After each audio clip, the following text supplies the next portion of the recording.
Hello, I'm Joe. And I'm Allison. And this is Queer Cinema Catchup. The show where we catch up with one another and with queer cinema and miscellaneous topics. Yeah. We are now on Apple Podcasts. Yeah, we're now on Apple. Exciting. And please give us a review if you would be so kind. Please. And today we're going to be talking about the new movie Challengers. So basically the way this podcast works is we... Do tell. We pick queer movies, TV shows, music. And or anything that we decide based on our own biased perspectives is a queer topic. And sometimes we'll come really prepared with research. Other times we won't. So maybe the cinema in itself is like more not necessarily just movies. It's like, entertainment. I feel like we should go back to college, take a postmodern something class, and question what even is cinema. I'm sure I had to write a paper or two about that back in the day. Do I remember what I said? No. Hey, listening to these podcasts, you use the word, not to get academic, but I feel like you are always saying that. I really want to be academic as the subtext. When I was a former law student, briefly, that's a story for another time, I had a side gig, to make some extra cash, making these sidekick books. And what is a sidekick book? You might be wondering. A sidekick? Yeah, it was a sidekick. Can I guess? Yeah. Is it like kind of like a Cliff Notes type book that helps you understand? Correct. Whoa. But I wonder if I told you this story before. Oh, probably. Honestly, absolutely yes. Should we just launch into it? I think so. This is a new movie, Challengers. We went to the early access screening. Which sounds really cool, but... It was just kind of like a normal screening. It was just available. It was just normal screening. Plus. So for context, this is a movie about... Yeah, how would you describe this movie? 3 tennis players over the course of their early adulthood, peaking at what the movie wants to say is the end of their youth, but which I'm kind of rolling my eyes at because none of them looked that old and they were 30? I mean, for tennis players, yes, I understand. Well, no. Serena goes on to do amazing things after 30, no? I mean... Yeah. All right, so we can come back to that later. Yeah. Anyway, 3 tennis players. They have a complex, intimate relationship, both individually and respectively, which each member of this trio and as a unit, it's trying to say that tennis is a metaphor for relationships, which I don't know if it succeeded, but that's what the movie's about. What would you say? You're being academic, Allison, right now. There are only 4 words to describe this movie. The Zendaya threesome movie. That's all you need to say. Well, that's true. People will immediately be like, that's true. Oh, that's what it is. But it wasn't even that. That's what I thought. We can get into that. Yes. I really liked the trailers. There was really an effective one with Rihanna's S&M song that I thought was really catchy. And I was like, holy shit, this looks really good. Rihanna a lot.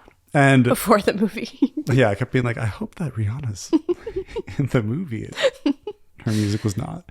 It's directed by Luca Guadagnino.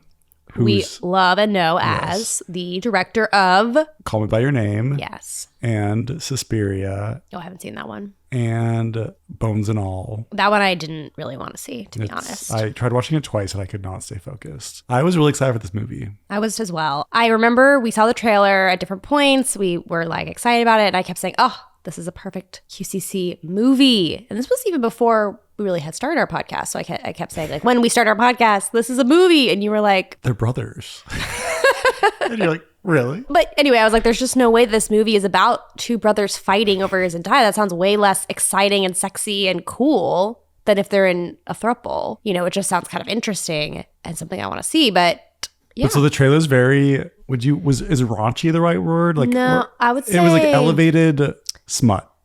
Well, sure, yes. I would say it was what's a good word for that? What you don't, expectation, or what they showed in the trailer was this one scene in the movie where Zendaya, I'll look up the characters' names in a few moments, but I know it. Oh, Cam? Was it Cam? No.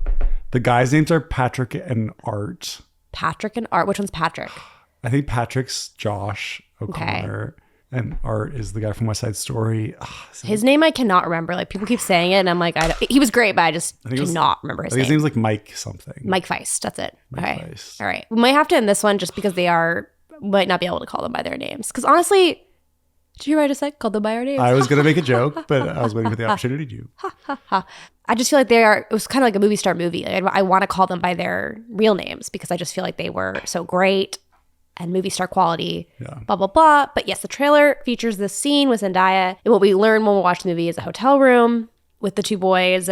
And the parts that they show are like her being like on the bed and they're like, she's like, come on over. And they're like, which one? And they like rush over and then like cuts away to like certain very evocative scenes. So it's kind of like playing on what you don't see. Yeah. When in reality, what that scene was, okay, let's dive into it because I really enjoy the male characters' interactions with one another. And in fact, there's definitely a queer reading there. So that was my favorite part of the entire movie. But the one part I didn't really enjoy watching very much was how, even though it was funny, but also it was kind of eye-rolly, how much they were just being such an idiot, lustful, like they were like, look at Zendaya, oh my god, we like have to, like they just, it was just so they were like supposed to be teenagers. It was just like silly.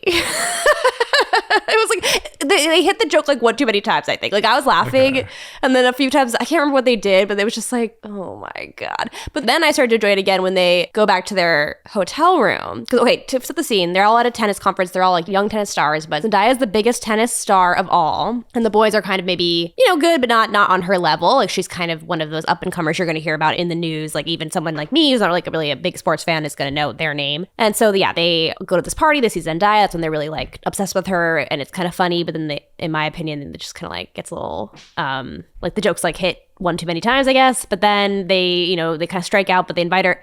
They're like, oh, you should come back to our hotel with us. We have beer. That was a pretty funny line. And then she's like, maybe, I don't know. But and then they're back in the hotel room and Josh O'Connor, who's kind of more of the suave star of the two of them, I would say, at that time, he kind of still believes Zendaya might come. And Mike Weiss is like, dude, she's not coming. And then she knocks on the door and their reaction is hilarious. They're like, oh. It was like me and you trying to kill the cockroach. They're like, let's get our shirts on. Yeah. The hotel was like disgusting. They were like smoking cigarettes. It was so messy. And they're just like trying to clean it up as fast as they can. And then Tashi is her name. Oh, Tashi. Yes. Tashi, which I think is a great name. I agree. I can't believe I forgot that. She's like at the door and she can like hear them. It's like really cute. But the whole marketing for this movie, the trailer like makes it seem like this scene is like everything's building up to the scene. Because everybody knows it from the trailer. And in the trailer, Zendaya is like on the bed, sitting between the two guys. And I don't know if they show them kissing in the trailer. I think they show them beginning to kiss her. And then Zendaya like leans back and gives like the... It's like the canary face. The most like lustful, I got voyeuristic look ever that I've seen. So like, I feel like the entire... like marketing for this movie hinged on that look. That's Zendaya. I agree. But what's funny about the scene, as an aside, is that first of all, it's clear she's been there for a very long time, and then she's like, "We're out of beer," and they're like, "Oh." Wait, no, she just shows up. No. But remember that they're sitting on the floor, they're talking for a little bit before the being on the bed. Do you remember that part? Yeah, I thought she like walks in the room and says, "You're out of beer." No. They had beer, and then they sit on the floor and they're chatting, and then she goes. Zendaya walks into the hotel that's not room right. And she's looking around. That's not right. And she like chats with them. But they sit on the floor. People, tell us who's right. Go see the movie. But the point is that it seemed to me like they've been chatting for a little while, and they had beers. They were drinking beers. I remember they were holding them, and then she goes, "Oh, we're out of beer," and she's like, looks at them like, "What are we gonna do about it?" And they're like, "Ugh." And then she moves to the bed, and then she tells them to come here. So that's like everyone's been like waiting for the scene. They remember the trailer. Come here. And then, oh yeah. Yeah. Like they're dogs. Yeah, and then they do. They jump up again. Well, no, they like hesitate. That was in the trailer too, I think. They like pause, they like look at each other. Like, and then Josh O'Connor's character is like the first one that dashes. You're right, and then Mike like follows after him. Which I really like this part. But then the only part that's excluded is that it kind of builds to this moment where Josh O'Connor and Mike Weiss begin kissing one another, not paying attention to Zendaya. Mm-hmm. And earlier she had said something when they had kind of both been hitting on her. She had said something like, I don't want to break up a marriage, like joking that they were so close that she doesn't want to like get in between them. So then they're kissing and she's on the bed making that face. And then she's like, all right, bye guys. Like, I don't want to mess anything up here. And then she leaves. It just ends really quickly. So I think this is an ode to the movie Y Tu Mamá También. Have you ever seen that movie? Oh, I think I have, but I don't remember. And the story is a woman seduces two men that are like in early adulthood, and they have a threesome together, and she gets them to like kiss in the movie. That movie is much more, I mean, they all have sex in the movie. It's really interesting, like this woman like pushing these, she can like sense these men. There's like some attraction there. Yeah, I felt like that's the way it was here too. But what was interesting is like I don't think Josh O'Connor's character, he was sexually fluid. But like Mike, his character, I still kind of questioned his sexuality. I feel like my takeaway was like they had this intimacy because basically they had both gone to this tennis boarding school and been roommates. Where they had. Why'd you say uh-oh? Because we're roommates, so it made me laugh. So they have like this incredibly tight, close bond and this intimacy that, is difficult to pierce, I guess, that Zendaya can see and probably other people can see as well. And later on they show Josh O'Connor like on a dating app and he's set to bisexual preferences. So both men and women are appearing. And then for Mike Feist's character, I didn't really like think about his sexual identity, but I just took away that like maybe like, people might disagree, but like I just think fluidity is a thing. And, maybe there's always that one person that you go for, even if you're really straight as a ruler. Wow. Hot take. There was a scene that really stood out to me, and it wasn't like that, or at least it didn't feel like it was that significant, but obviously Luca includes everything because everything has significance. But there was a scene where, and I guess we should discuss another. Actually, I have a question about that, but yeah, go ahead. Another element of this movie is it's flashing back and flashing forward. How did you feel about that? Pinging back and forth. I was really confused at first, but then I ended up falling in love with it. And even at times I didn't really know where I was in time. I had to base everything off Zendaya's haircut. But there's one flashback where Mike's at Stanford playing tennis and then Josh shows up. Mm-hmm. And Josh chases after Mike and Mike's like running away from him. Those scenes were my favorite. It was really cute, like the interaction, like the friendship. And I think so that's what's interesting about like talking about sexuality is I feel like intimacy or like moments like that like don't have to be tied to. It doesn't have to be. Yeah, I mean, men should be able to be affectionate with other men and not feel like I agree. It's gay. It's interesting because then there are people who are pansexual who would say like that is the way that they experience attraction, period, where it's not tied to gender at all. So it's like sexuality might not be a choice, but the decision to look at it and to understand your own sexuality is a choice. Okay. And a lot of people go through life without ever really probing their sexuality. And that's probably because it's scary. And we live in a society that's not very tolerant of that questioning. But back to the structure, I don't know if I love the structure because... You didn't like a lot of things about this movie. I mean, why are we beating around the bush? Why don't you tell the audience what you thought of this movie? Okay, well, I thought I was going to love it. So, and also I'm wondering, I have a friend who told me that if you see a movie at night, you're less likely to like it. And ever since then, even though I love the nighttime, I do think about that. How often do you go to movies during the day? Not very often, but every time I do, and it's supposed to be a good movie, I think I like it. But anyway, that's a story for another time. You just told it. I don't think there's anything else. Oh, there's more to it. Oh, really? Just maybe we could go into it. We could be like, did you see this during the day? Not to get academic on you, but... But let me get out my pencils and rulers. I was trying to think of academic accoutrements, and I was failing. Textbooks? What's the thing that you'd have in like geometry, the measuring tool? I was always so excited to get those things. That would help you like draw circles. Yeah, what was that called? Protractor? Protractor. I felt like it was like the word run together. Let me get my pencil and my protractor to go academic on you. Wait, every time I would be academic. Now I'm going to say it's time for the pencil and the protractor corner or something like that. Also, I remember being so excited, like always getting a protractor for school. I didn't use that goddamn thing once. I didn't even know I had it. I didn't use it either. I do have a story about geometry. We can come back to that. It's a story for another day. Sorry. We'll say that for our math episode. If we see a really good math movie. What's the gayest math movie out there? I know. What's that movie called with Benedict Cumberbatch? Oh, yeah. What's that called? The Turing test? No, Turing. It's not called that. But it's the Alan Turing movie. I love that movie. I can see it in my brain. That's such a good movie. I even read the script. Okay. All these tangents are happening at once. The structure, I felt like it robbed the movie a little bit of some tension. I don't know. I think maybe it could have been done a different way. Sometimes I liked it more than other. I just enjoyed the past so much more than the present. And I understood the past so much more. And then I felt like when I would go to the present, I felt like there was like not as many stakes. And it was, except for the game.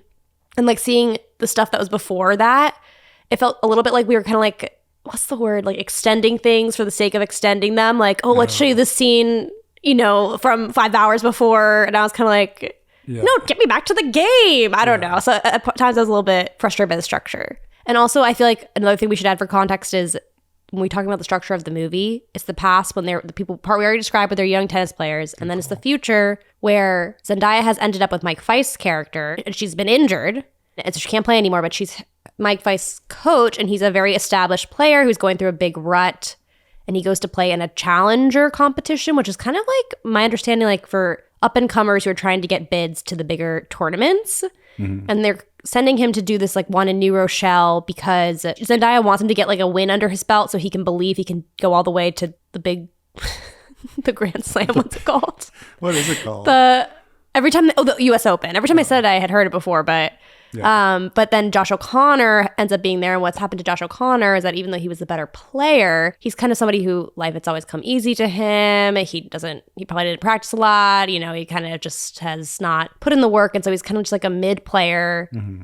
Who is out of money, basically homeless, it seemed like. And some other podcasts, and they always describe his character on like 2 different podcasts I listen to. They called him in different ways a dirtbag fuckboy. That's exactly what he was. But he was so charming. Yeah. But I was like, yes. But all right. But we kind of went off. I just wanted to give people the context. Yeah. So anyway, but the future part that's important is that they end up playing each other again. And then Feist is like, did Zendaya do this to me on purpose to embarrass me? Yeah. And then Josh is like, he just fucking around with everybody. And then Zendaya is like, oh no, but maybe she's like, oh yes. I don't know. We'll talk about that later, but okay. The composer's Trent Reznor, and there's one other guy. Atticus. But yeah, throughout this entire movie that I think, honestly, might be one of the biggest reasons why Allison didn't like this movie. Okay, yes. I love, when I hear Trent Reznor and Atticus Ross, I think The Social Network, and I think of all these other great scores. And I love their music, to be honest. I think they always add so much to the film. And, if you stripped this music away from the film, I probably would like it. But it was always overlaid over intense, like, emotional fights between the characters. Probably to suggest to the audience how these emotional fights are like a competitive tennis match where the ball's going back and forth, blah, blah, blah, blah, blah. They're in it.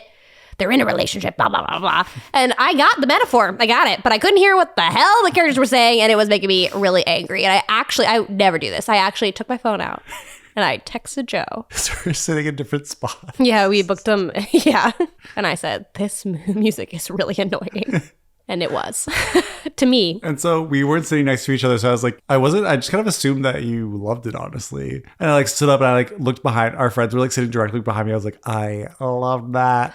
And then Allison's like walking down the aisle and you were just making this grumpy cat face. And I was like, oh, she does not like it. I mean, I loved, like I said, the guys and their dynamic was my favorite part. The first thing you said to me is like, Zendaya's character didn't make any sense to you. As a kid, she did. And then as an adult, I understood the part where she like, had to become this coach, and that's the only way she can access this world. Yeah. And she went with the person who would be her little, her little wet player, who's coachable, who will listen to her, which I get. Yeah. But then, like, I just don't understand. Josh O'Connor is very charming, so I got it. But if you were not to have that actor in that role and you were to have someone who couldn't pull it off as well, this man, he's not competitive. What would be? And he's like, you should come and coach me. And that's supposed to be tempting to her. And I'm like, why? Like, she could go find some nice up and comer who could take her all the way to glory. I'm like, no way. This would not tempt a 30-year-old woman with a child. She's supposed to be 40. She's like pushing 40. They're pushing 40, I'm pretty sure. No, I don't think so. Because she said to Josh, you're 31. That's what another part of the movie where like they were too young to be having these. Are you sure it wasn't a flashback? No, it wasn't. They were too young to be having these. I thought because Mike was talking about how he's going to retire because he's like pushing 40. No, that was why he wants to retire early and just be a dad and just like live off the foundation. But like and that's why it's frustrating because I don't know why she's a competitor. That part I got. She's like, you can't give up now. Like if it was her, she would never retire that early. Yeah. Like she would never retire until she absolutely had to. Yeah. And that's the other part I didn't like. Even though I believe an emotional argument could make you lose your focus and you could have an injury, but just to have like a female character get into a fight with her boyfriend and then get injured during a match when he wasn't there. It was just kind of like, I don't know. I didn't really like that. Zendaya has this like evocative line where she's like, tennis is like a relationship. Mm-hmm. When she was like really young, there's a point where the person she was playing against, she was like annoyed by them or frustrated by them, didn't think they were a very good player. But she was like, for like a minute, we were like in the zone and it was the best feeling ever. And that was the only part of it that she defined as tennis, which I liked. And so that was a great monologue. She screams, come on. Which I think, should we do a challenge right now and do the Zendaya, come on? I don't remember how she did it. We can stand by the bathroom. Okay. Should we get your pickleball racket? Tashi, after she hits it, she's like, come on! That was good. Okay. Your turn. I guess I have to do it now. Come on! I liked yours. Wow. That felt like it really came like from your diaphragm. There was something I was watching, I forget what it was, and the character was like, I feel like a scream has been inside of me my entire life. I went, oh. Yeah. That was really, I'm not saying that's me, but I'm really impressed by that. I think partially I was really blown away. I really felt it. Thank you. Anyway, there's a callback to that in the movie that I really like. Yes. I mean, might as well say it now. But at the end, the my favorite part of the two whole guys, Art and Patrick, have this intense playoff. Well, what's especially important about this part was, well, sorry to interrupt you, but I feel like this context is very important. Off screen, Tashi has asked Josh O'Connor to throw the game without the other guy knowing so that he can have this win. And this is after Josh O'Connor has basically asked Zendaya to come coach him instead. And then they end up hooking up. There's some weird slow-mo. So then she's watching the game, expecting... But not to whiplash you, we also have to flash back. Because there's a flashback at a time when neither Art or Patrick had slept with Tashi. Oh, yeah. They're both pursuing her. And Art and Patrick are playing tennis one day after one of the nights that Patrick was hanging out with Tashi. And Patrick's like, you have a tick. Every time you're about to serve, you place the ball in the triangle section of your racket. Yes. And then Art's like, okay, well, did you sleep with Tashi last night? And this is Mike Weiss saying it to Josh O'Connor, just because I've been saying those names the entire time, just in case people are confused. And so Patrick's being mischievous and not answering. Art's like, if you slept with Tashi last night, then be like me. Be like me. And then so Patrick's going up to serve, being very dramatic, and slowly puts the ball up to the netting, but then he lowers it into the triangle. And then Art smirks. And then while Patrick's distracted, Art stops smiling. He's like upset by it. Oh, yeah, because he likes her. Yeah. And then we also learn in another flashback that after they get married, Zendaya and Josh O'Connor cheat. And nobody knows. And then our friend at the end of the movie pointed out something amazing that I didn't even think of, that maybe the child they have could be really his child, which that never crossed my mind during the movie. Damn. But so back to this important match, Zendaya is watching the match thinking Josh O'Connor is going to throw the game. And we don't learn that until like kind of the end, but you start noticing that she's not really watching the game. She's staring straight ahead, dead-eyed. Mm-hmm. And then... It was a really cool shot, actually. Everyone else was like... Yeah, doing that like ping pong look, looking like on both sides of the court, and Zayendaya's just staring forward, straight ahead, in her cool sunglasses. And then it becomes Chanel Esmeralda. Her fashion was, how do you say it? I don't know. You're asking the wrong lady. Cognac. Cognac? Oh, yeah, I think you had it. Esmeralda. I don't know. But Esmeralda. Anyway, then something shifts where it's almost the end of the game. He's thrown like 2 serves and he's going to throw this last one. But then he's like kind of like hesitating, and she's kind of like, is like a little bit panicking. She's like, wait, is he not going to throw this game? And then he looks at his friend, he's smirking. And the whole time he's been kind of smirking at him in a rude, weird way. Yeah. And then it was very obvious this was going to happen. It was so long lead up. My only complaint of the movie was this scene. They drew it out for so long. It's like, we know it's coming. Just do it. Just put the ball in the triangle section. That was good. And so he reveals to his friend with their secret friendship intimacy language that he has cheated on him with his wife. And then he yells, come on. Doesn't he? He yells something. But I think he does. Art is like devastated. At this point, I'm so confused with the scores. I'm like, I don't know who's winning, who's losing. And then Art's like, serve. And then Patrick serves, but Art doesn't even like return it. So I'm like, yes. Is it? Because this is what happened. Josh was about to lose if he didn't make another point, but then he does. So then it goes into tiebreaker round. I wasn't keeping track of the score at all. And I was sitting in a very bad seat. My screen was cut off. I couldn't see the scoreboard. Oh. So I was just trying to figure it out the whole time, but I'm pretty sure that's what was going on. Okay. Because then they had the big title that said like tiebreaker or whatever. Yeah. Then Zendaya starts watching the game, like back and forth. And the last point, it's like a big, what's that called? Spike situation. Mm-hmm. And they end up like falling into each other's arms. They're both jumping in the air at the same time. And Art's the one, it's on his side of the court, and he's the one that slams it. Yeah. So it seems like he probably won. Seems like he won. But then it was a really surprising reaction, actually, is Mike falls into Josh's arms, and they're like hugging each other and like laughing and smiling. And then this part, I get like chills even thinking about it, is that it cuts to Zendaya. Yeah. And she does her, come on, like to bring it all back. And I think that callback I really liked. The one with the reference to like them having sex, I thought was fucking stupid. Okay, it was really stupid, and I think I actually audibly said, so I felt like the stranger next to me needed to know how much I was annoyed by it. I was like, this is dumb. I was like, I felt really bad. I was like, I shouldn't have done that. But then I saw on Twitter today, they had a picture of the tennis ball in the triangle from the movie. They're like, this goes to shows that sometimes when you can really anticipate what's going to happen in a movie, it is very artful and extremely well done. I was like, No, sometimes it's really predictable and silly. Yeah. And that part made me think that the screenwriter, and I'm sure, I mean, he's obviously really talented. Like it was a really well-crafted script, but I just feel like he thought of certain moments in his head, like this language of how to talk about sex with tennis rackets, and then like manufactured the story around these cool ideas. Do you know what I'm saying? Yeah.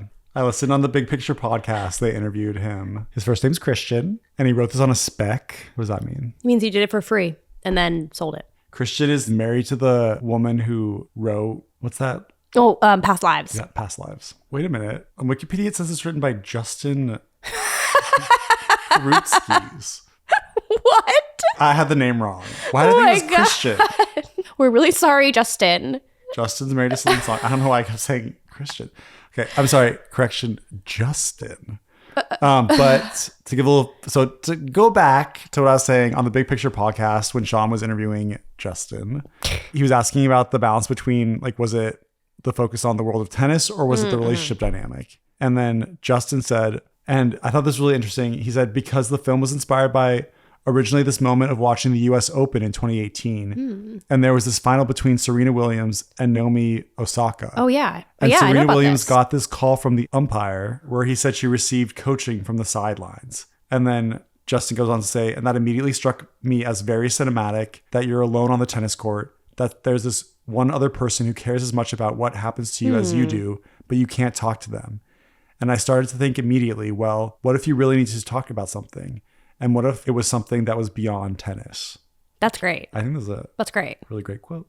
That's really great. I just don't feel like they had, this is what it all comes down to. Like, it was more just like a fun, like pretty exciting piece. And I thought it was going to be that and have emotional depth. And I just don't feel like it really did. I loved the movie. I did go in expecting more depth to it than I got. Yeah. Okay, I was talking to a friend and they said that they had learned this interesting concept about relationships, which is that we each bring our own thing into a relationship, our own set of baggage and quirks, whatever it might be. This could be friendship, romantic, even workplace dynamics, whatever, family dynamics, everything. But a relationship is co-created by the parties. The dynamic is kind of brought into being by the way the interactions go. And so like whatever we're bringing to a dynamic is informing how the other person's responding to us and vice versa, which seems really obvious, but the way this was like described was really interesting to me. And so I think like when I think about the movie Challengers, they were saying like tennis is a relationship, and like when it was most successful or when it felt really like tennis to Zendaya is when all of that like complex, what each person's bringing to the table is kind of out in the open, driving these real, true, passionate hits. Yeah. That's when it becomes the game and when you're invested and you want to watch. And I think that's actually really cool and wise. I don't know if the movie really explored that as much as it could have. You've described this to me twice now. I'm still like having a hard time like grasping. I feel like you kind of have to like dumb it down. Like I need like a concrete example. Okay. An example. All right. If somebody, when they were a kid, let's say like they lost a family member. And so they have this like subconscious like feeling of abandonment. And then they're going to bring that into adulthood. And then the other person has something going on from their background they're going to bring in. Like instead of a fear of abandonment, they're afraid of being engulfed by the other person, whatever it might be. I don't know. Each of those aspects of their lives are informing the current dynamic, but what's really happening is they're creating the dynamic. So we're doing things subconsciously that kind of bring out the reaction of the other person that is like our deepest fears or whatever it might be. I mean, it could be in a positive way too, but does that make sense? Kind of like if you're really afraid of being abandoned, maybe you cling too hard, and then the other person pulls away, and then that is informing your fear of abandonment all over again. That's what I mean. We're each creating the dynamic, like no one's really at fault. I mean, we're at fault for our act. You know what I'm saying? Yeah. But you hear me? So what about this was like new information to you though? Like that's the part that I don't, like the concept like makes sense to me, but I'm like, I hear you. I'm like both like, wow, but I'm also like, I feel like I know that. I agree. I guess like I knew that. We subconsciously are acting in line with the way our past experiences have formed us. Like I get that. But I never really thought about how like a dynamic between two people is something that both people are like creating in the moment subconsciously. When you say they're creating something in the moment. Like we can like adhere to our patterns and or we can be aware. I guess that's what I mean. Like we're creating these dynamics, right? And like ideally if we're self-aware, we could be like, oh, I'm doing it again. And then be like, maybe I should talk to this person about it. Or maybe I should choose a different way. I don't know. I guess I don't really know. I don't know why it struck me. Maybe I just like a good turn of phrase. Yeah. And that is it's really fitting to have had this conversation so close to seeing this movie. I think in my own friendships and like romantic relationships that have fizzled out and stuff like that, only like when I have like all the pieces there, I can be like, oh, like I see where some of my actions where I'm kind of the one at fault for like how this kind of didn't work out. I guess that's why it was surprising to me, because it's like, yes, I think we're really good at that. We're like good at recognizing your own patterns, but I guess the idea that it's like not just you, it's the two of you together and the way that you respond that's creating that reality. So it's not just on you, it's on the other person too, but no one's really at fault. People are subconsciously reminding each other of other things all the time. And so it might not be, it could just be like, I don't know, a certain thing that's like taking you back to the past. I don't know. It's really just interesting to me. And where's my pencil and my protractor? Sorry Challengers. for the... It's just like so fun. It is really fun. I'm sure if I saw it again, I would like love it. I just feel the three people who starred in this movie just have so much caliber and just were like amazing. They were awesome. I mean, mostly it hung on Zendaiya's shoulders. Yeah. But like I thought Josh and Mike were great too. Get the character, her performance was awesome. It was like if it had been somebody else, I would have probably been like, no. But Josh O'Connor, I think, really was the standout. Like he is so good. That guy, you should hate him, but I was like, I love this guy. Yeah, he was great. It was really interesting and I really enjoyed it. I had a lot of fun. And the music was loud and pumping. I just love it for the big swings it took. And It did take big swings. Have you seen any other tennis movies that you love? There's only two answers that are right. No, I'm just kidding. What are they? I love that movie Wimbledon. I don't even remember what it's about, but I loved it. And I also loved the Battle of the Sexes. The Battle of the Sexes is the reason that I ran a marathon. Whoa. Should I tell you why? Tell me, yeah. Oh. Tell me. I don't know why. I found it really inspiring. Yeah. And I ran a marathon. And then I was like, okay, actually, this is a very interesting story. It's really not. That's good. I like it. I think what's interesting about this movie, so I'm really curious actually how old they're supposed to be in like the present day of this movie. She said he's 32. But on the Untitled Movie podcast, they were talking about how it spoke to them. I think they're a similar age to us, like in their like early 30s. Mm-hmm. We're still young, but we're at an age where you can't like jump into a competitive sport. Like, you can still do equestrian. Do you have plans to do that? Or archery. I'm sorry. I one time when I was younger, I was much more concerned about age when I was like 25, and I would Google like, what sports can you still get an Olympic medal in? When you're old, why? I don't know. And archery is one of them, and so was some kind of equestrian sport. So yes, but I hear you. We can't really be the top of our field. On the Untitled Movie podcast, they were saying like how we still have so much life ahead of us, but there are doors that are closing in other ways. So I thought it was like a really interesting element of tennis. And that kind of reminded me of our attempted marathon story. Oh, I was right to bring up the marathon. Yes, you were. So I guess I should close the loop on that to explain my relationship to marathons. So back in college, my friend ran a half marathon, and I said, it was my roommate. I said many times, I would never do that. Oh my How much were you running? I was running like every day or like most days, like how for like long? 3 miles, 2 miles. That was it. I never did anything else. I didn't do anything else for exercise, which is hilarious. But then, which is also not that dissimilar to today, but whatever. Okay. Wait, you row? I row, but that's only because you bought a rower. And I did get some weights because I heard it's really important to do that in your 30s. Speaking of, doors closing.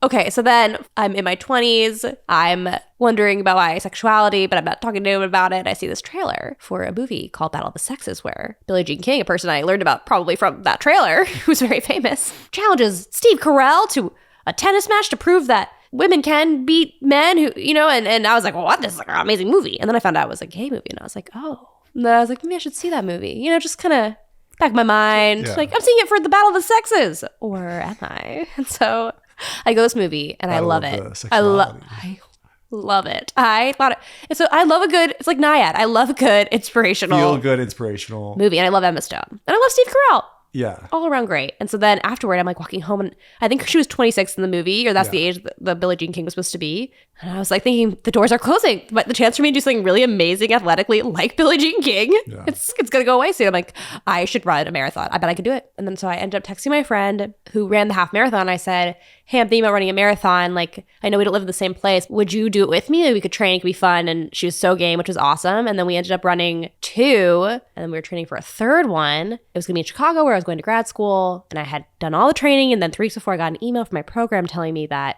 an alum of my institution was coming to speak to us. George R.R. Martin and Game of Thrones, the final season had just ended, and our cohort's very small, so it's going to be a very intimate gathering. And I was like, amazing. And then I looked. Like, the last season's my favorite. I've got to see him in person. That's exactly what I was thinking.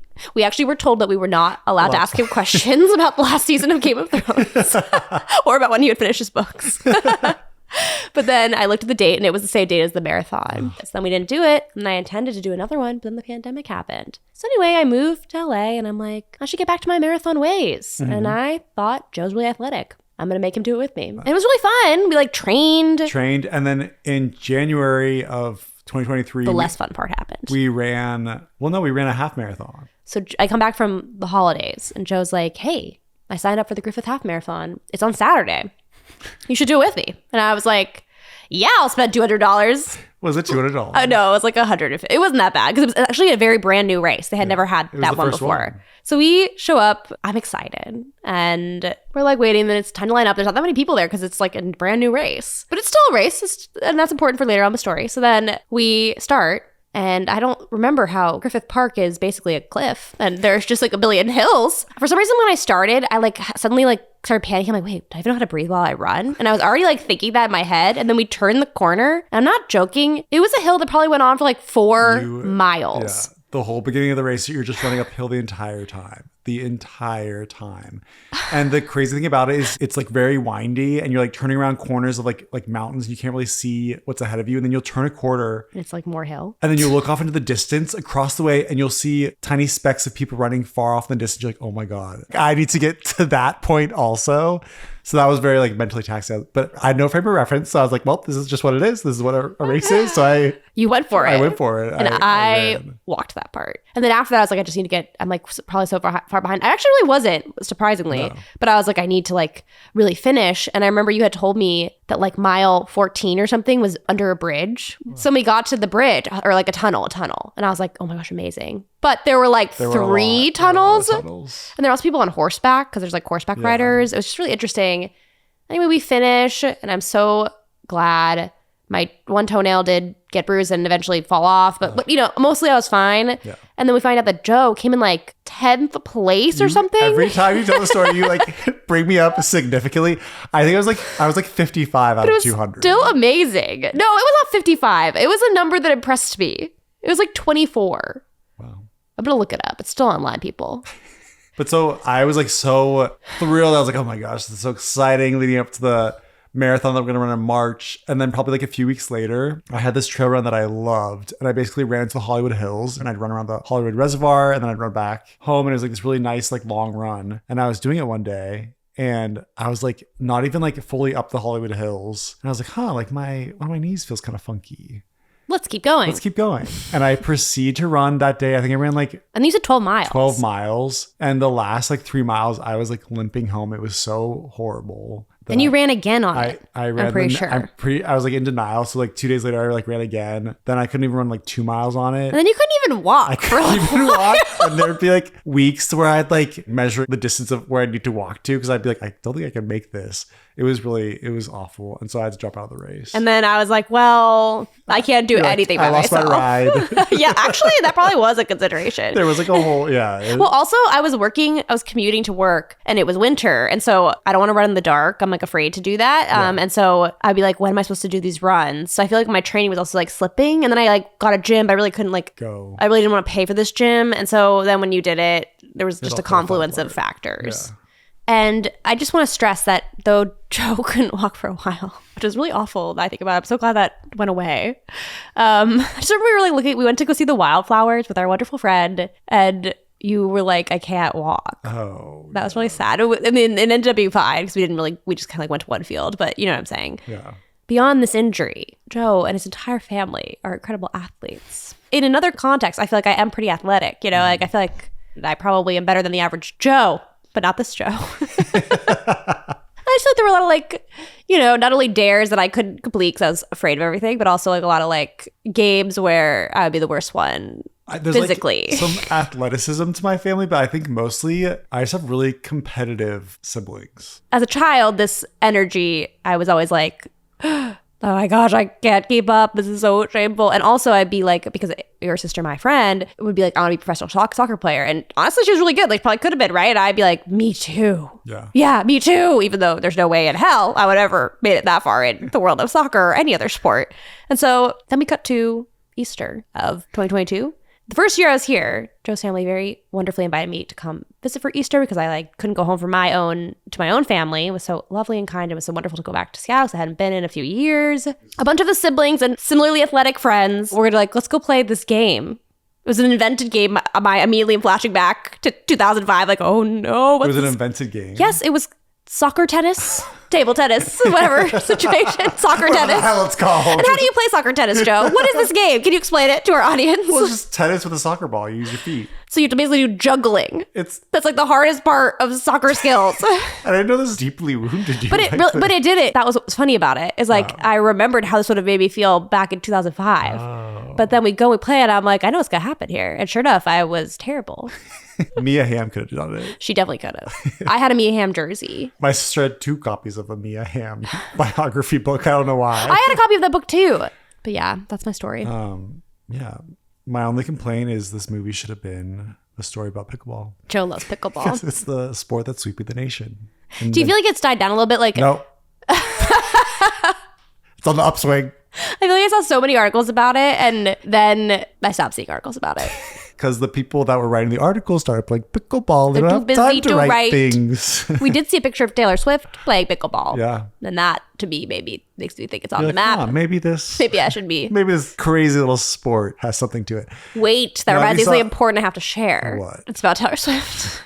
Which is that today is Lesbian Visibility Day. Do you know why I know that? Because the music video Me was released on Lesbian Visibility Day. Music video is a fucking hate crime. Well, okay, but then I read this other sad theory that if she really was trying to come out back then and everyone laughed at her silly rainbow music videos, that's kind of sad.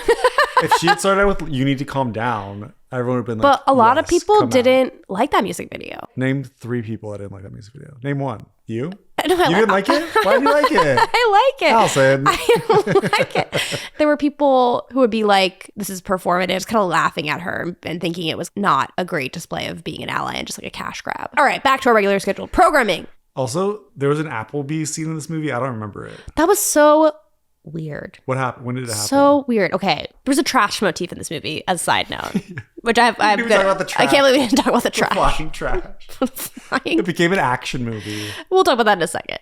But basically, when they're adults, but not yet married, and they haven't seen each other in years, Zendaya and Mike Feist run into each other at a tournament. Zendaya's already a coach. They go to dinner. And I remember kind of looking at the walls of this restaurant and being like, what kind of restaurant are they at? It's kind of seems a little hokey in there. Oh, well, whatever. And then I stopped thinking about it. And then I actually really loved this scene. Mike Feist asked her, would you coach me? I don't know if it's a good idea. She's like, are you still in love with me? And he just kind of changed the subject. And then she goes, you never answered if you were still in love with me. And it's a kind of callback to an earlier line. He goes well, who wouldn't be?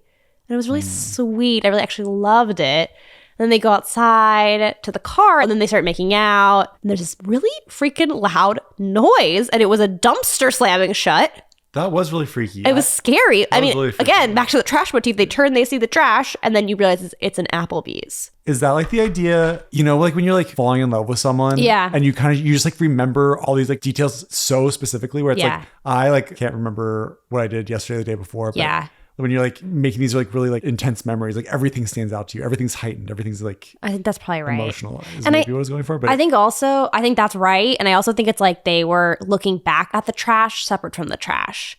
And then when she hooks up with Josh O'Connor, they're surrounded by swirls of trash. Was the trash can the lid was being closed? Yeah. And no more trash. Wait, that's so silly. I know. That's what it was. And it was okay, but then there's a windstorm. I actually liked seeing the wind. And it was really fun. It was blowing all the trash around on the court. Yeah. And that was fine because that happens, especially in this big kind of complex. But this windstorm continues for a long time, and the streets are full of paper just flying all around. I don't know. I've been downtown during some windstorms and there's not that much trash. You know what I'm saying? It was way too much and it went on for way too long. And then I was like, this is trying to hit me over the head with this trash metaphor. And it is dumb. That was silly.